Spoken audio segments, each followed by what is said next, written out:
The story of 13 Hours is really a story of these men and their heroism and their self-sacrifice and their reliance on each other when they had no one else to turn to. Once you hear the fear, the seriousness in the voice, and also when you start hearing expletives, so when you hear, hey, if you guys don't get here, we're all gonna F and die.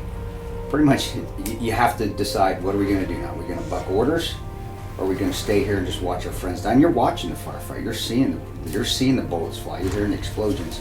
The dilemma ends right then. You're going. I mean, there's people who need help. Everything in your body is saying, go to them and help them. It's harder to sit there and wait those 25 minutes and not go than it is to go, because that's just who we are. Because we weren't concerned about dying, we were concerned about Everyone else living. Failing our friends, failing failing the people that we were trying to save. We did the right thing. We were ready for it, and it's the State Department guys that need to learn the difference in what they did and what they need to change and how they operate. Nobody had told the story of what happened on the ground. Everybody was so fixated on what happened in Washington or what happened everywhere else, but on the buildings, on the rooftops, in the streets.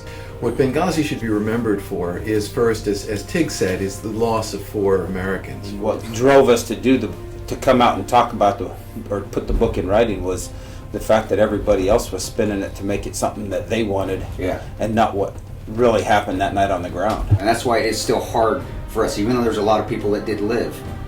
There's 4 of us that died, and there was 2 of them that we believe we could have saved, Ambassador Stevens and Sean Smith, and we weren't able to. And those 13 hours, at any point, if they weren't there, this would have been a slaughter of Americans. We would have had 30 dead.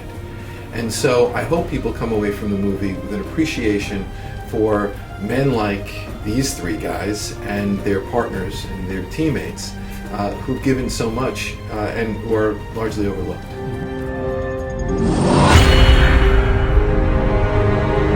We're gonna unleash hate on these guys. What you do right now will determine whether we live or die.